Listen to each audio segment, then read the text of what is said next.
Welcome to The Other Side of Basketball. It's my new organization, and our mission statement is we challenge individuals to refine their character, to live by integrity, and to trust their spirit. So as you see, it's much more than an actual game of basketball, and it all is a reflection of my childhood experience where I grew up kind of using the game as a tool to become who I am today. And so rather than sitting here talking your ear off the whole time, I got a lot of visuals to follow so that you can kind of follow the storyline of the background behind how we got where we are today and where we plan on going.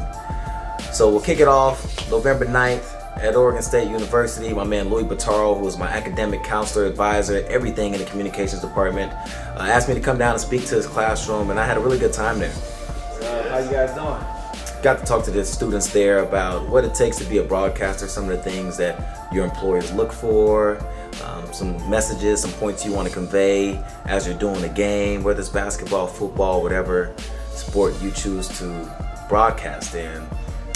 It's crazy. As with anywhere I go and talk now, the first thing everybody wants to hear about is The Bachelor. They want to know about the Bachelor situation and what all happened, and did you get interviewed and all that. And, you know, I talked to them a little bit about it, but I didn't give them too much. You got to follow this to find out what that was all about, because there was a purpose behind it, and there was a purpose greater than dating 25 women. But you'll find out and see what that was all about.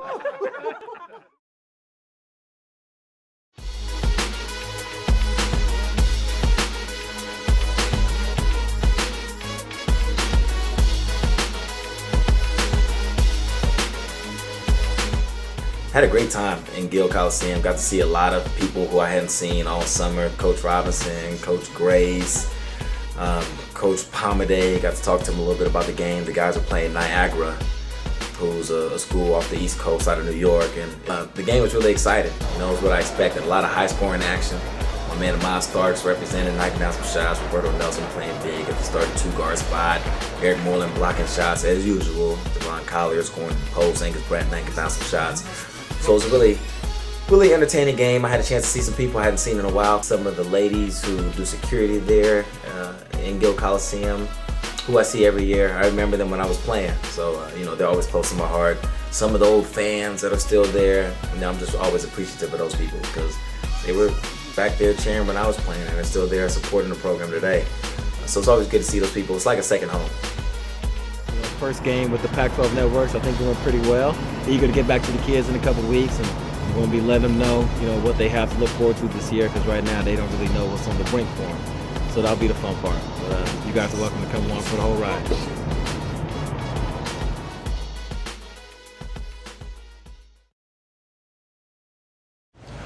It's cold, it's raining outside, but we had to come over here for Milan and Tegan's birthday party.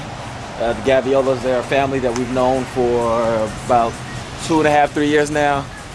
And we try our best to go out, be involved with them. And they're a great family. I mean, the girls are kind of like our own little daughters. And we're here for a birthday party, so y'all come on in. Let's go.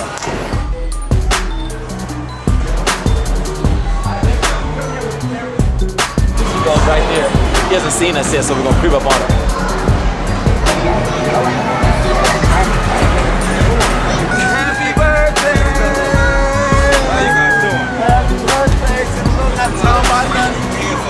What's up, y'all? Tickets at where the ticket box? What's up? She wasn't ready. She wasn't ready. How are you doing?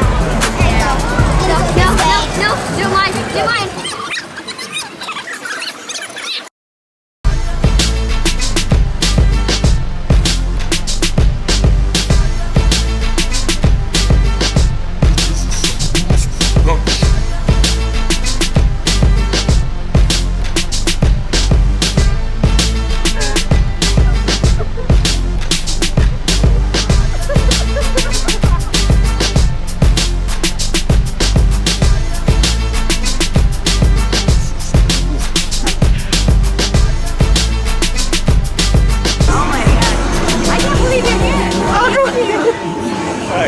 That wasn't planned. All right, party's done. Had a lot of fun in there. We know those two girls, like I said, for a few years now. They both love basketball. That's how the initial attachment started. They have an older brother who's played basketball for us. But those two, they love basketball since they were first, second grade, so they took a liking to JS and myself, and we just try to do what we can to enhance their lives in any way possible. So being able to come be a part of the birthday party is a big deal. This kind of stuff, I remember this kind of stuff, from my coach when I was younger, just being a part of everything, my whole life, not just what I was doing on the court or maybe a class here and there in school. It was a lifestyle. So that's it, day's done. The rain stopped finally, but it'll be coming back. This is Oregon. About to go chill out, watch some college football. Be right back at it tomorrow. So just got back from Pullman, Washington after that Oregon State game.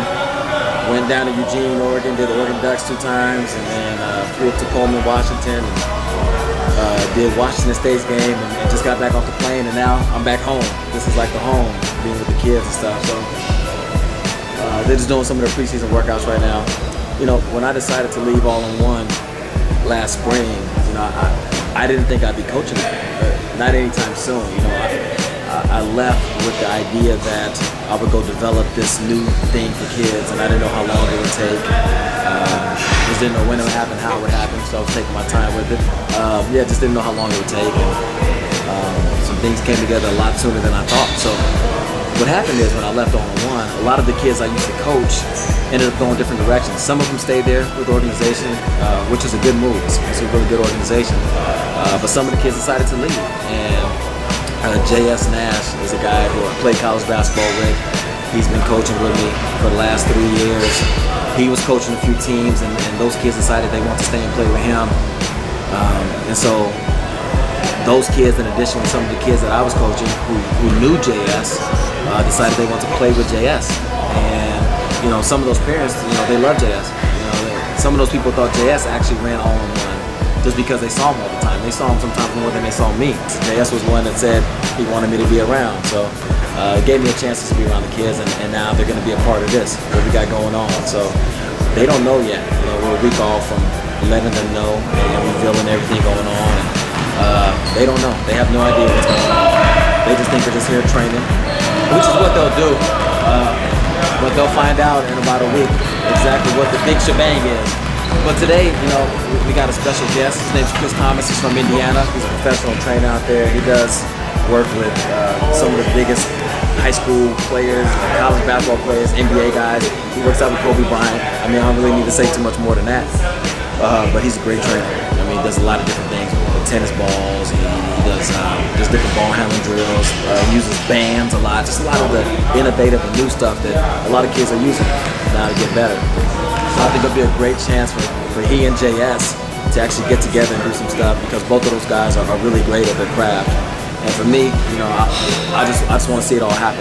I have no problem staying on the sidelines, just playing my part and watching it all happen. As long as the kids are having the experience that I want them to have, that's all that matters.